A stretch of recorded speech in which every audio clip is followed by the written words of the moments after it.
Topic है atom क्या होता है।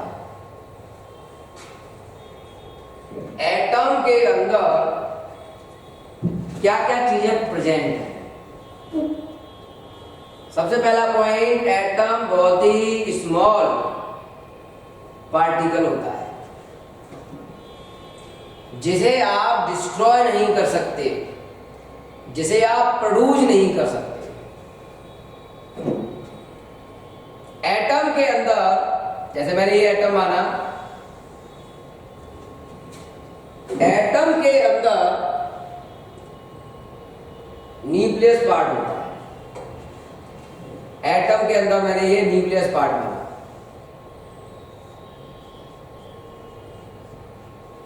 न्यूक्लियस पार्ट में दो चीजें मान के चल रहा हूं, प्रोटॉन, न्यूट्रॉन। एक और चीज होती है जिसको हम बोलते हैं क्वार्क। प्रोटॉन और न्यूट्रॉन न्यूक्लियस के अंदर रहते हैं। ये सेल वाला हिस्सा है, बाहर वाला हिस्सा सेल कहलाता है, और यहां रहते हैं इलेक्ट्रॉन। यहां रहते हैं इलेक्ट्रॉन। तो न्यूक्लियस के अंदर प्रोटॉन और न्यूट्रॉन रहते हैं। ये पार्ट न्यूक्लियस है, इसमें प्रोटॉन और न्यूट्रॉन रह रहे हैं। और न्यूट्रॉन और प्रोटॉन जो न्यूक्लियस के अंदर प्रेजेंट है, उसके बाहर वाले हिस्से को बोलते हैं सेल, जिसमें पाए जाते हैं इलेक्ट्रॉन्स, जिसमें इलेक्ट्रॉन पाए जाते हैं। अगर हम और डिटेल में बात करें तो इस तरह का अरेंजमेंट है हमारे पास एटम का। ये न्यूक्लियस पार्ट है और इस तरह से सेल्स होंगी जिनमें इलेक्ट्रॉन्स रिवॉल्व करते हैं, इलेक्ट्रॉन घूमते हैं। एटम का साइज 10 की पावर माइनस के 8 सेंटीमीटर का माना जाता है। न्यूक्लियस के अंदर दो चीजें होती है, मोस्टली तीन चीजें मान के चलते हैं। न्यूक्लियस का साइज 10 की पावर माइनस के 12 सेंटीमीटर का होता है। इसमें प्रोटॉन और न्यूट्रॉन होते हैं। क्वार्क भी इसके अंदर पाया जाता है। और सबसे बाहर होते हैं इलेक्ट्रॉन, सबसे बाहर होते हैं इलेक्ट्रॉन्स। इस तरह से अरेंजमेंट है हमारे पास। ये न्यूक्लियस है और न्यूक्लियस के बाहर डिफरेंट शेप की सर्कुलर और इलेक्ट्रिकल पाथ होते हैं जिनको हम सेल कहते हैं, जहां इलेक्ट्रॉन रहते हैं, इलेक्ट्रॉन रिवॉल्व करते हैं। तो ये न्यूक्लियस पार्ट है। न्यूक्लियस के चारों तरफ इस तरह से इलेक्ट्रॉन घूम रहे हैं। न्यूक्लियस में रेड वाला हिस्सा न्यूट्रॉन होता है और नीला वाला हिस्सा प्रोटॉन, पॉजिटिव चार्ज का बना होता है प्रोटॉन। और बाहर इलेक्ट्रॉन घूम रहे होते हैं जिन पर नेगेटिव चार्ज होता है, जिन पर नेगेटिव चार्ज होता है। इलेक्ट्रॉन पर क्या चार्ज होता है? नेगेटिव चार्ज होता है। प्रोटॉन और इलेक्ट्रॉन का चार्ज लगभग बराबर है। प्रोटॉन पर पॉजिटिव चार्ज और इलेक्ट्रॉन पे नेगेटिव चार्ज पाया जाता है। तो इस तरह से हमारे पास ये न्यूक्लियस का अरेंजमेंट है। हमको एक छोटी सी बात समझनी है कि न्यूक्लियस के अंदर तीन चीजें हम पढ़ते हैं, एक न्यूट्रॉन और एक प्रोटॉन, एक होता है क्वार्क जो उसमें दिखाया नहीं है, और ये ग्रीन कलर में है सेल में घूमने वाले इलेक्ट्रॉन, सेल में घूमने वाले इलेक्ट्रॉन। हमें एक छोटा सा पॉइंट इसमें क्लियर करके चलना है। क्वार्क क्या है, क्वार्क के बारे में और समझना है। एक प्रोटॉन हो गया, एक न्यूट्रॉन हो गया, हमें एक चीज और समझनी है जिसका नाम है क्वार्क। क्वार्क जो होते हैं वो अंदर ही होते हैं और ये हाई एनर्जी के पार्टिकल होते हैं। ये हाई एनर्जी के पार्टिकल होते हैं। अगर हम इसको हीट करें एटम को या प्रेस कर दें तो आपको क्वार्क के पीस बड़ी तेजी से भागते हुए दिखाई देंगे। तो तीसरा पार्ट था क्वार्क। तीसरा पार्ट क्या था? क्वार्क। क्वार्क के बारे में कोई नहीं पढ़ता है। बहुत ही स्ट्रॉन्ग फोर्स ऑफ अट्रैक्शन से ये बंधे हुए होते हैं क्वार्क के पार्ट। एक इलेक्ट्रॉन और एक प्रोटॉन जब आपस में टकरा जाते हैं, एक प्रोटॉन और एक, ये दो न्यूक्लियस हैं और दो न्यूक्लियस जब आपस में टकरा जाते हैं तो क्वार्क के पार्टिकल हमको मिलते हैं। क्या किसके पार्टिकल मिलते हैं? क्वार्क के पार्टिकल हमको मिलते हैं। जब दो न्यूक्लियस आपस में टकराते हैं तो हजारों पार्टिकल क्वार्क के हमको मिल जाते हैं। तो इस तरह से क्वार्क जो होता है दो न्यूक्लियस के आपस में टकराने से मिलता है। तो न्यूक्लियस में क्या क्या होता है वो मैंने आपको समझा दिया, समझ में भी आया होगा। ये क्वार्क है। डाल्टन एटॉमिक थ्योरी, एटम को एक्सप्लेन करने के लिए डाल्टन ने एटॉमिक थ्योरी दी। उसने कहा कि जितने भी एलिमेंट होते हैं वो सभी स्मॉल पार्टिकल के बने होते हैं और वो स्मॉल पार्टिकल जिनके एलिमेंट बने होते हैं उनको हम एटम कहते हैं। एटम को ना तो हम प्रोड्यूस कर सकते हैं ना ही हम इसको डिस्ट्रॉय कर सकते हैं। ना तो एटम को बनाया जा सकता है और ना ही एटम को डिस्ट्रॉय किया जा सकता है। किसी भी केमिकल रिएक्शन में एटम आपस में जुड़कर मॉलिक्यूल बना लेते हैं। एटम मिलकर मॉलिक्यूल बनाते हैं। H एटम है बन गया H2, तो ये मॉलिक्यूल फॉर्म में जा सकते हैं। केमिकल रिएक्शंस में एटम आपस में कंबाइन करके मॉलिक्यूल फॉर्म में कन्वर्ट हो जाते हैं। केमिकल कंपाउंड्स के अंदर एटम एक फिक्स रेशियो में पाए जाते हैं। जैसे H2O है तो HO के बीच में एक फिक्स रेशियो 2:1। CO2 में C का 1 है और O2 के 2, तो रेशियो हो जाएगा 1:2। तो एटम के बारे में डाल्टन ने बातें समझाई। क्या मेरिट्स है, फायदा क्या है? डाल्टन एटॉमिक थ्योरी के द्वारा हम law of chemical combination conservation law को समझा सकते हैं। Law of conservation of mass को समझा सकते हैं। लॉ ऑफ केमिकल कॉम्बिनेशन को समझा सकते हैं। अब बात आती है law of conservation of mass है क्या? Law of conservation of mass है क्या? मान के चलो A+B इक्वल टू बनता है AC+B। Law of conservation of mass कहता है कि अगर मास A का और मास B का ऐड कर लिया जाए, जिसे हम रेक्टेंट का मास कह रहे हैं, वो हमेशा इक्वल होता है मास ऑफ C और मास ऑफ D के। रेक्टेंट साइड का मास प्रोडक्ट साइड के मास के हमेशा इक्वल आता है। इस बात को ये एक्सप्लेन कर सकता है। डाल्टन की थ्योरी इस बात को एक्सप्लेन कर सकती है। डीमेरिट्स क्या है? डाल्टन थ्योरी के द्वारा हम एटॉमिक मास के बारे में, एटॉमिक वेट के बारे में एक्सप्लेनेशन नहीं दे सकते। हम ये एक्सप्लेनेशन नहीं दे सकते हैं कि सेम एटम कैसे कंबाइन करते हैं और सेम एटम ही क्यों कंबाइन होते हैं। लॉ ऑफ डेफिनेट प्रोपोर्शन जो आगे हम पढ़ाएंगे वो फेल हो जाता है अगर डिफरेंट आइसोटॉप्स यूज करें। डिफरेंट आइसोटॉप्स अगर हम यूज करें तो law of definite proportion fail हो जाता है। इन चीजों को मतलब लॉ ऑफ डेफिनेट प्रोपोर्शन को ये एक्सप्लेन नहीं कर पाया। इसके बारे में, लॉ ऑफ डेफिनेट प्रोपोर्शन के बारे में बहुत डिटेल में बाद में समझेंगे।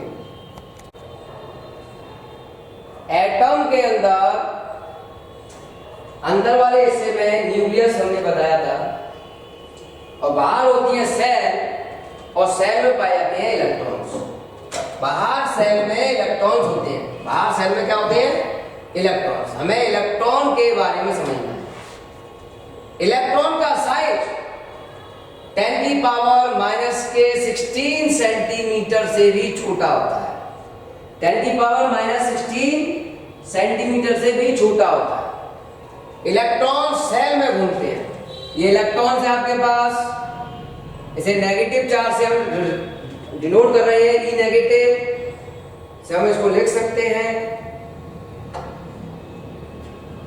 ये सेल में घूमते हैं, ये सेल है आपके पास, सेल में घूमते हैं। इलेक्ट्रॉन की डिस्कवरी जे थॉमसन ने की। किसने की? जे थॉमसन ने। हम इसको -1 या -1 बीटा 0 भी कह सकते हैं। -1 या -1 बीटा 0 भी कह सकते हैं। इलेक्ट्रॉन का चार्ज माइनस में होता है, नेगेटिव में होता है। ये हमें प्रूव करना है। इलेक्ट्रॉन पर चार्ज होता है माइनस के 1.6 10 की पावर माइनस के 19 कूलम। या ESU में देखना चाहते हो तो चार्ज होता है माइनस में 4.8 इंटू 10 की पावर माइनस के 10 ESU। नेगेटिव चार्ज कैसे है ये हमको प्रूव करना है। इलेक्ट्रॉन का जो मास है वो होता है 9.1 इंटू 10 की पावर माइनस के 31 kg, या फिर 9.1 इंटू 10 की पावर माइनस के 28 ग्राम। सबसे पहली बात, इलेक्ट्रॉन न्यूक्लियस के बाहर रहते हैं। इस पर नेगेटिव चार्ज होता है, और ये नेगेटिव चार्ज हमें प्रूव करना है। हमारे पास एक ये ट्यूब है। जैसे ही आप इस ट्यूब में कैथोड और एनोड प्लेट, कैथोड होती है माइनस की और एनोड होती है पॉजिटिव की। जैसे ही आप बैटरी से अधिक वोल्टेज दोगे तो यहां कैथोड रे प्राप्त होगी, जो कि इलेक्ट्रॉन की बनी होती है। ये कैथोड रे प्राप्त हो गई जो कि इलेक्ट्रॉन की बनी होती है। अब इलेक्ट्रॉन पर नेगेटिव चार्ज होता है, ये बात हमको प्रूव करनी है। कैथोड पर कैसा चार्ज होता है? Negative charge. या इलेक्ट्रॉन नेगेटिव चार्ज की बनी होती है। तो कैथोड रेज के इधर उधर हमने इस तरह से दो प्लेट लगा दी, प्लस प्लेट और माइनस प्लेट। तो देखो ये किसकी तरफ मुड़ गया है? पॉजिटिव प्लेट की तरफ मुड़ने का क्या मतलब है? पॉजिटिव प्लेट की तरफ मुड़ने का मतलब है कि ये खुद नेगेटिव की बनी हुई है। किसकी बनी हुई है? नेगेटिव की। तो किस प्लेट की तरफ मुड़ जाता है? नेगेटिव प्लेट की तरफ मुड़ जाता है। इस लाइन का क्या मतलब?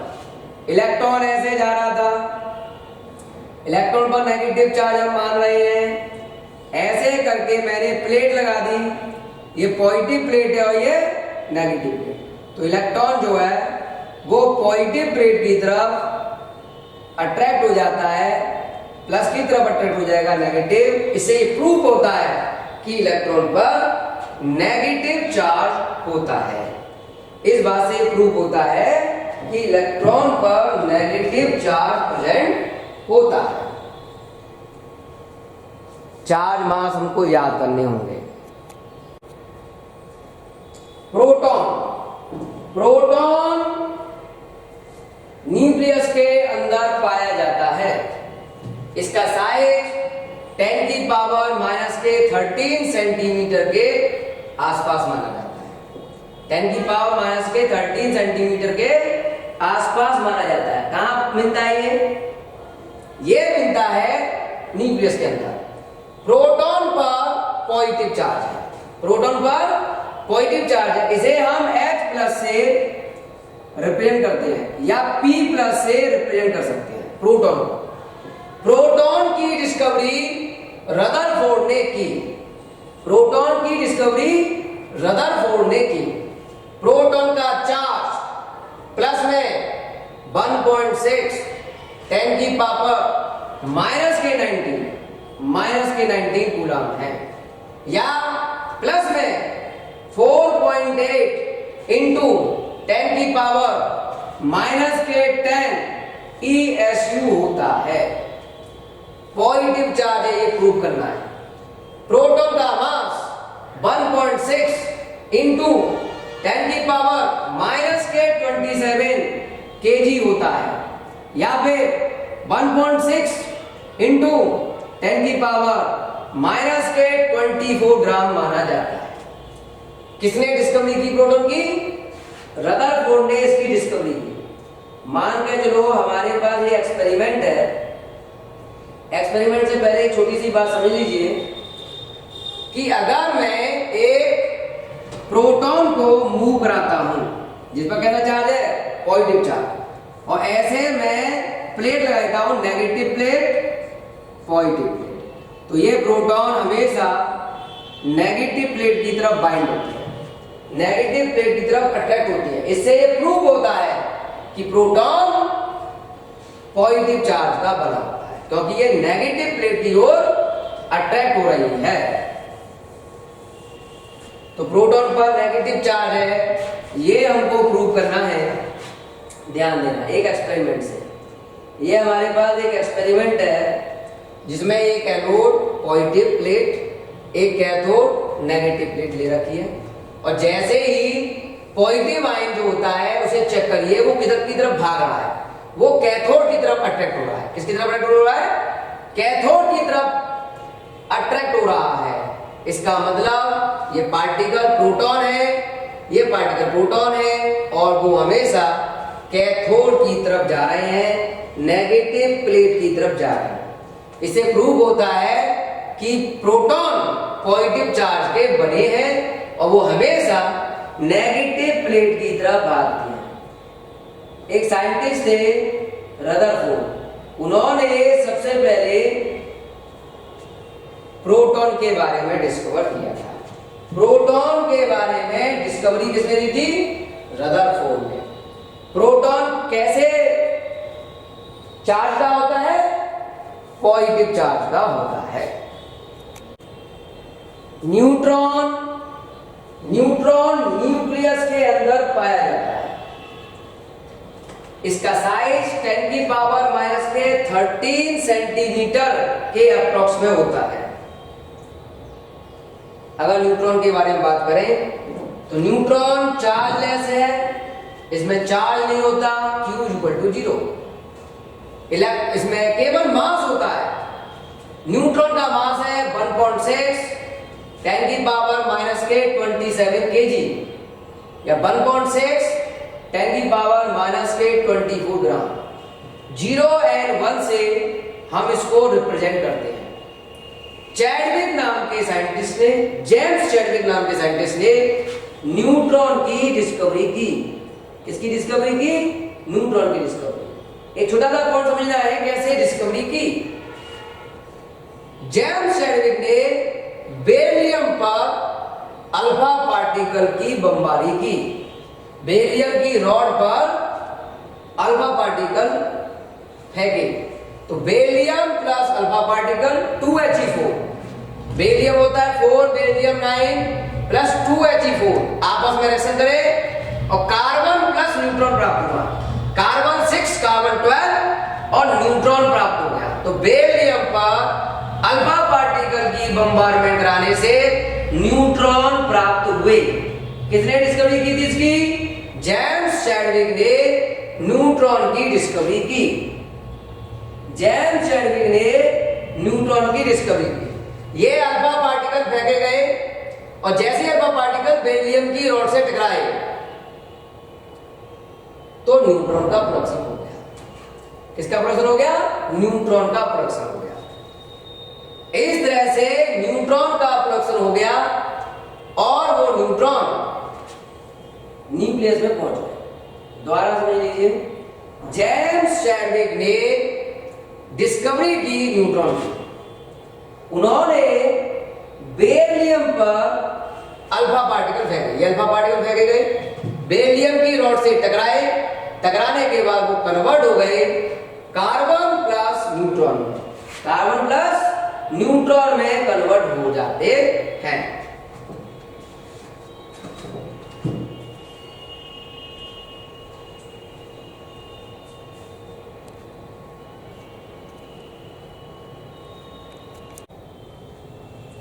कैथोड रेज और एनोड रेज हमको समझनी है। हमारे पास कैथोड रेज को बनाने के लिए ये एक अरेंजमेंट दिया है। ये आपकी डिस्चार्ज ट्यूब है,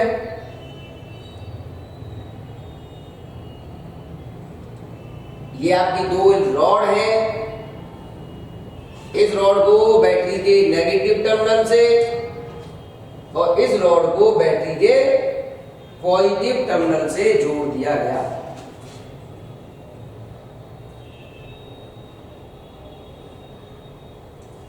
इस टर्मिनल को कैथोड कहते हैं और प्लस टर्मिनल को एनोड कहते हैं। वैक्यूम पंप से 10⁻⁻⁶ mm मरकरी प्रेशर देने से, बहुत कम प्रेशर है ये, सारी गैसें हमने इसमें से निकाल दी और भर दी इनर्ट गैस। क्या भर दी इसमें? इनर्ट गैस भर दी। इनर्ट गैस भर दी, ये भर दिया आपने इनर्ट गैस। जैसे ही बैटरी से 10,000 वोल्ट आप दोगे, 10,000 वोल्ट देते ही, 10,000 वोल्ट जैसे ही आप दे दोगे, इसमें भरी हुई गैस प्लस और नेगेटिव में ब्रेक हो जाएगी। गैस प्लस और माइनस में ब्रेक हो गई। प्लस हिस्सा नेगेटिव प्लेट की तरफ भागेगा और माइनस इलेक्ट्रॉन का हिस्सा, ये प्रोटॉन का हिस्सा था, ये इलेक्ट्रॉन का हिस्सा ऐसे पॉजिटिव प्लेट की तरफ जाता है। तो दो रेज चलती हुई हमको दिखेंगी, दो रेज हमको चलती हुई दिखेंगी। पॉजिटिव रेज को एनोड रेज और नेगेटिव रेज को, इन नेगेटिव रेज को कैथोड रेज कहते हैं। क्या कहते हैं? कैथोड रेज कहते हैं। कैथोड रेज कहते हैं। ध्यान दो, ये प्रोटॉन वाली गैस है, इधर भाग रही है।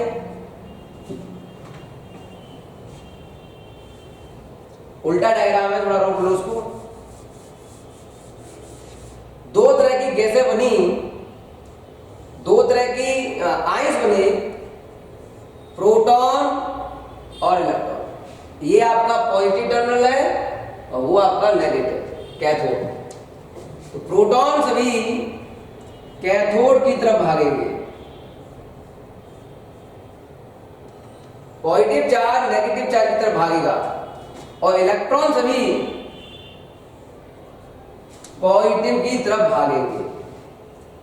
इन रेजों को, जो कि इलेक्ट्रॉन की बनी है, कैथोड रेज कहते हैं और इन रेजों को, जो कि प्रोटॉन की बनी हुई है, एनोड रेज कहते हैं।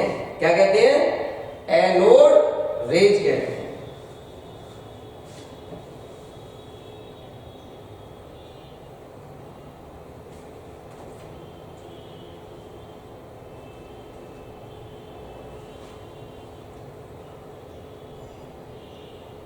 ध्यान से सुनना,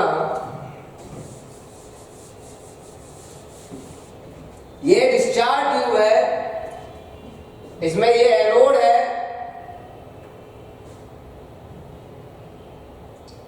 और वो आपका ये कैथोड है। ये एनोड प्लस, ये कैथोड माइनस और ये बैटरी।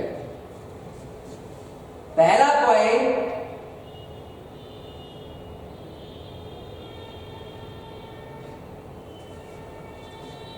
ये प्लस टर्मिनल है और ये माइनस। इसको क्या नाम दोगे? एनोड। उसको क्या नाम दोगे? कैथोड।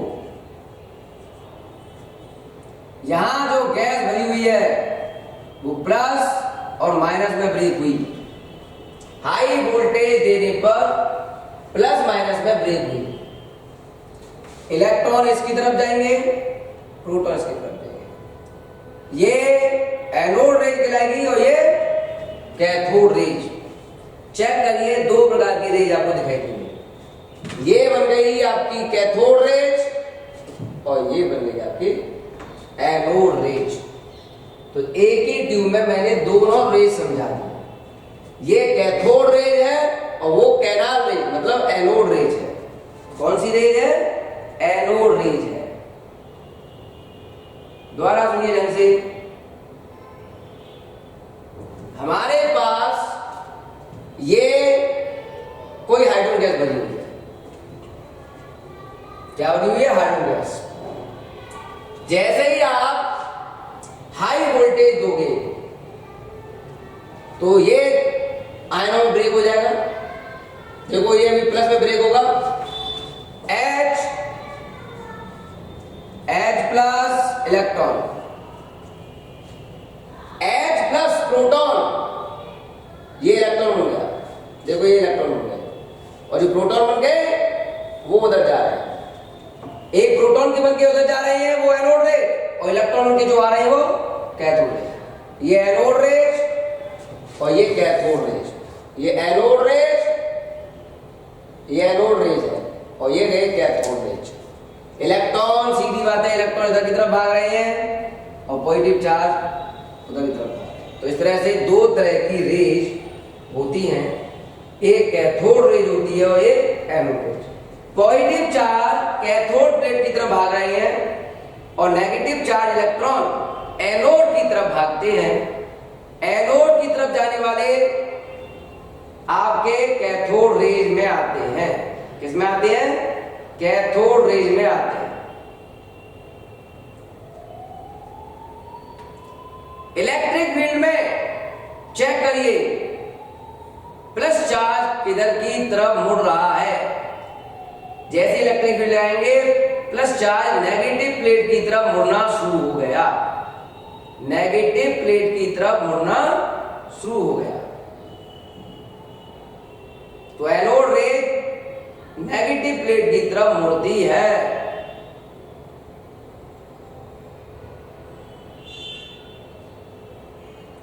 अब हम बात करेंगे प्रॉपर्टीज की। प्रॉपर्टीज क्या है कैथोड रेज एनोड रेज की? क्या प्रॉपर्टीज हमारे पास प्रेजेंट है वो हमको समझनी है।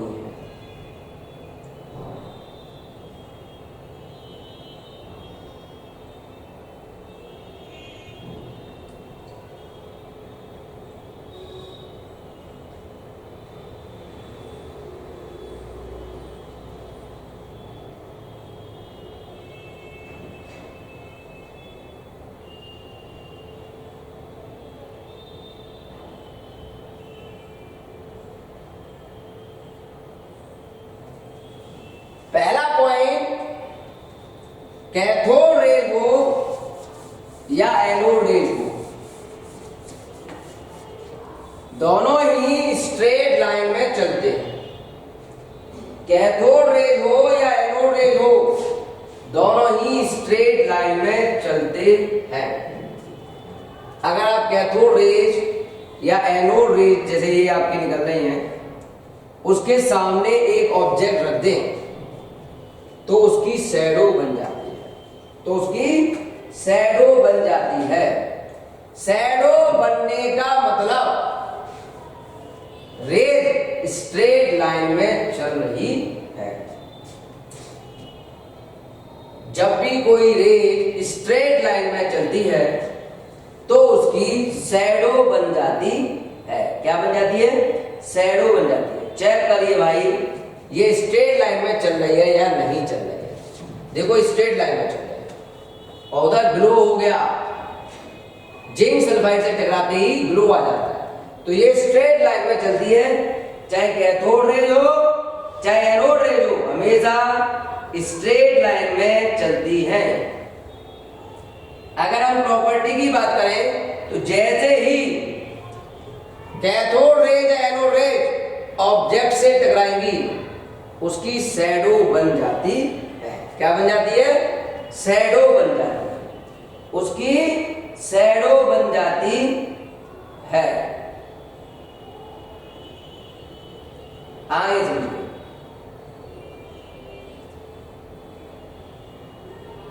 अगली प्रॉपर्टी है कि ये बनी किसकी होती है, किसकी तरफ मुड़ेगी, ये हमारी अगली प्रॉपर्टी है। ध्यान से सुनिए। इलेक्ट्रिक फील्ड में और मैग्नेटिक फील्ड में कैथोड रेज और एनोड रेज मुड़ जाते हैं। मान के चलो मैंने ये दो प्लेट लगा दी, प्लस की और एक माइनस की प्लेट, और ये है आपकी ऐसे करके कैथोड रेज, और यहां से निकल रही है मान के चलो आपकी एनोड रेज, प्रोटॉन की प्लेट। ये कैथोड रेज है और ये आपकी एनोड रेज है। जब आप इलेक्ट्रिक फील्ड लगा देंगे, जब आप इलेक्ट्रिक फील्ड लगा देंगे या मैग्नेटिक फील्ड लगा देंगे, इलेक्ट्रिक फील्ड लगा दीजिए या मैग्नेटिक फील्ड लगा दीजिए, तो उस कंडीशन में नेगेटिव चार्ज की बनी है कैथोड रेज, तो ये सभी पॉजिटिव प्लेट की तरफ मुड़ जाएंगे। इससे ये प्रूव होगा कि कैथोड रेज नेगेटिव चार्ज की बनी होती है। जब यही बात हम एनोड रेज की करते हैं, एनोड रेज, यही बात एनोड रेज के लिए करें तो प्रोटॉन से बनी हुई रेज, पॉजिटिव चार्ज से बनी हुई रेज नेगेटिव प्लेट की ओर मुड़ जाती है। किधर मुड़ जाती है? नेगेटिव प्लेट की ओर मुड़ जाती है, नेगेटिव प्लेट की तरफ मुड़ जाती है। मतलब कैथोड रेज पॉजिटिव प्लेट की तरफ मुड़ रही है, जबकि नेगेटिव प्लेट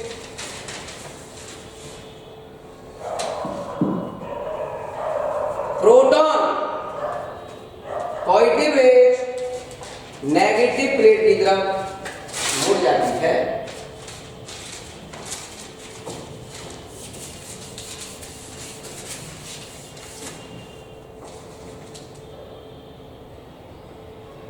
ये देखिए, हम प्रॉपर्टी की बात कर रहे हैं।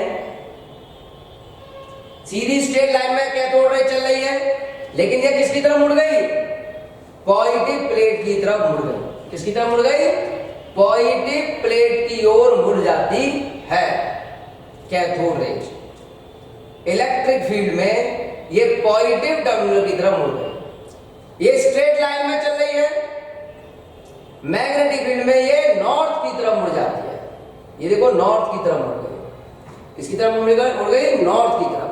तो मैग्नेटिक फील्ड में कैथोड रेज नॉर्थ की तरफ मुड़ती है। किसकी तरफ मुड़ जाती है? नॉर्थ की तरफ मुड़ जाती है। ध्यान दो दोबारा से। जैसे ही कैथोड रेज स्ट्रेट लाइन में चलेगी, जैसे ही कैथोड रेज स्ट्रेट लाइन में चलती हुई दिखाई देगी, तो वो इलेक्ट्रिक फील्ड में पॉजिटिव प्लेट की तरफ मुड़ती है। देखो ये पॉजिटिव प्लेट की तरफ मुड़ती हुई दिखाई दे रही है। कैथोड रेज मैग्नेटिक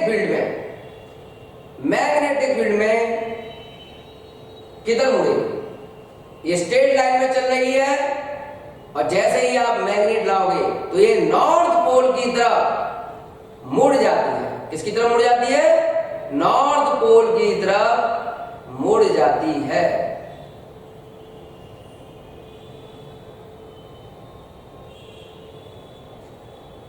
थोड़ा और ध्यान दीजिए। कैथोड रेज में, एनोड रेज में काइनेटिक एनर्जी होती है। कैथोड रेज में एनोड रे में काइनेटिक एनर्जी होती है। इन दोनों में क्या होती है? काइनेटिक एनर्जी होती है। जैसे ही कैथोड रेज या एनोड रेज ऐसे चल रही थी, ये जैसे ही ये व्हील से टकराएंगी, व्हील जो है वो घूमना, रोटेट करना शुरू कर देगा। इससे ये प्रूव होता है कि कैथोड रेज और एनोड रेज की काइनेटिक एनर्जी व्हील को मिल गई और व्हील रोटेट करना शुरू कर देता है। व्हील रोटेट करना शुरू कर देता है। एक्सरे वाला पॉइंट हम बाद में समझाएंगे, पहले रोटेट की बात करते हैं। जैसे ही कैथोड रेज के और एनोड रेज के सामने व्हील रख देंगे तो वो व्हील रोटेट करना शुरू कर देगा। वो व्हील रोटेट करना शुरू कर देता है। सीधी चल रही है, अब व्हील लगा दीजिए इसके पास, तो वो व्हील घूमना शुरू कर देता है। इसे प्रूव होता है कि भाई कैथोड रेज एनोड रेज में काइनेटिक एनर्जी होती है।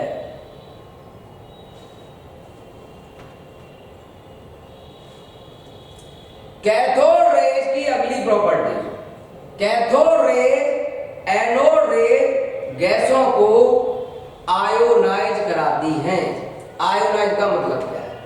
ये एक कंटेनर है, उसमें हमने गैस के मॉलिक्यूल भर दिए।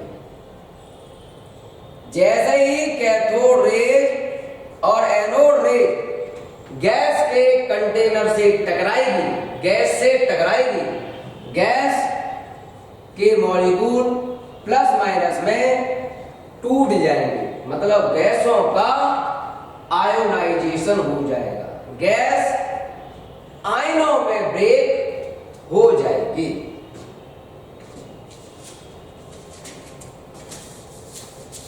एक चीज ये ध्यान। दूसरा पॉइंट, कैथोड रेज और एनोड रेज फोटोग्राफिक प्लेट को, फोटोग्राफिक प्लेट देख लेना भाई, इसका को ब्लैक कर देते हैं। अगर हम एक प्लेट लें, ऐसे करके एक प्लेट बना दें, ऐसे करके हमने एक प्लेट ले ली और जैसे ही कैथोड रेज और एनोड रेज इस प्लेट से टकराएंगी, ये फोटोग्राफिक प्लेट व्हाइट प्लेट से ब्लैक हो जाएगी। व्हाइट से कैसे हो जाएगी? ब्लैक। तो फोटोग्राफिक प्लेट को ये ब्लैक कर देती है। फोटोग्राफिक प्लेट को ये ब्लैक कर देती है। अगला point, cathode rays produce X rays. Cathode rays, केवल cathode rays X ray produce करती हैं। Cathode rays X ray produce करती हैं, मतलब क्या है इस लाइन का, वो हमको समझना है। ध्यान देना भाई।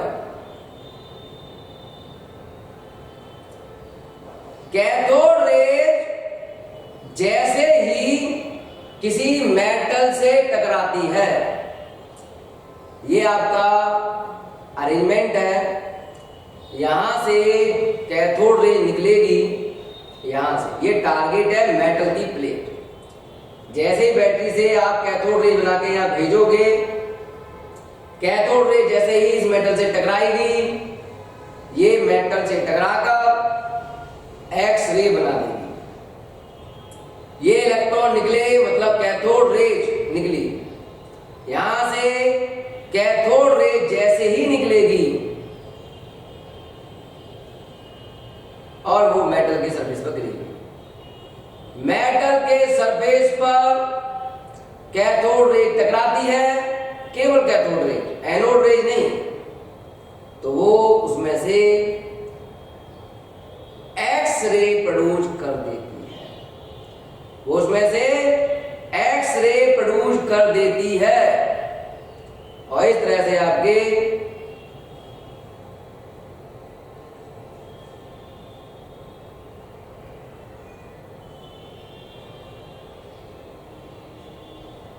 एक्स रे प्रोड्यूस होते हैं। ये आपकी हाई पोटेंशियल पर आपने कैथोड रेज भेजी, वो टकराई, टकराने पर मेटल गर्म हुआ और मेटल के सरफेस में से एक्स रे निकलना शुरू हो जाता है। ये एक्स रे निकलना शुरू हो गया, ये एक्स रे निकलना शुरू हो गया। इस तरह से कैथोड रेज मेटल से टकराकर एक्स रे बनाता है। तो कैथोड रे एक्स रे बनाती है। अब बात आता है last topic, charge upon mass ratio. Charge upon mass ratio का क्या मतलब है? Charge upon mass ratio cathode rays के लिए हम इसे स्पेसिफिक चार्ज डेंसिटी कहते हैं। हम इसे चार्ज अपॉन मास के इस रेशियो को स्पेसिफिक चार्ज डेंसिटी कहते हैं। कैथोड रेज के लिए वैल्यू फिक्स होती है 1.76 10⁻11 कूलम पर केजी। आया कैसे? चार्ज होता है इलेक्ट्रॉन का 1.6 माइनस में 10⁻19 कूलम, मास होता है 9.1 10⁻31 केजी। जब इसे डिवाइड करोगे तो ये वैल्यू 1.76 10⁻11 कूलम पर केजी आएगा, या 1.76 10⁸ कूलम पर ग्राम। ये वैल्यू फिक्स है कैथोड रेज के लिए, क्योंकि इलेक्ट्रॉन का चार्ज और इलेक्ट्रॉन का मास ना तो उसमें भरी हुई गैस पर डिपेंड करता है कि गैस आपने किस मटेरियल की भरी है, और ना ही इलेक्ट्रोड पर डिपेंड करता है। इलेक्ट्रोड आपने कैसा लिया है इस बात पर भी डिपेंड नहीं करता। मतलब E/m की वैल्यू कैथोड रेज के लिए हमेशा फिक्स रहती है। अगर यही बात हम एनोड रेज के लिए करें, किसके लिए करें? एनोड रेज के लिए। एनोड रेज के लिए E/m की वैल्यू गैस के नेचर पर डिपेंड करती है। एक्चुअल में एनोड रेज बना होता है प्रोटॉन का। एनोड रेज प्रोटॉन का बना होता है, और प्रोटॉन होता है न्यूक्लियस के अंदर। प्रोटॉन न्यूक्लियस के अंदर रहता है। न्यूक्लियस बदल जाएगा एटम के बदलने से। हाइड्रोजन एटम लोगे तो न्यूक्लियस कुछ और होगा, हीलियम गैस लोगे तो न्यूक्लियस कुछ और होगा। तो मान के चलो आपने हाइड्रोजन गैस ली 1H1 H+, और मुझे निकालना है E/m की वैल्यू। प्रोटॉन का चार्ज 1.6 10⁻19 कूलम इंटू कर देते हैं चार्ज, एक चार्ज है एक कंडक्टर, अपॉन प्रोटॉन का मास 1.6 10⁻27 केजी इंटू कर देते हैं इस मास का, इंटू इतना मास आएगा, इतना E/m की वैल्यू आएगी जब हम गैस हाइड्रोजन भरेंगे। लेकिन अगर गैस हीलियम भरते हैं, He+2 आयन होता है, तो E/m की वैल्यू क्या होगी? प्रोटॉन का charge 1.6 10⁻19 coulomb into charge +2 charge है उसका हम इंटू करते हैं, अपॉन प्रोटॉन का मास 1.6 10⁻27 kg इंटू चार्ज। मास निकालते समय इसका इंटू करते हैं, यहां इसका इंटू किया था, यहां इसका इंटू किया। तो क्या ये दोनों वैल्यू सेम है? क्या ये दोनों वैल्यू सेम है? नहीं है। इसीलिए एनोड रेज के लिए एटम बदलने पर न्यूक्लियस बदल जाएगा, न्यूक्लियस बदलने से प्रोटॉन का चार्ज और मास भी बदल जाता है।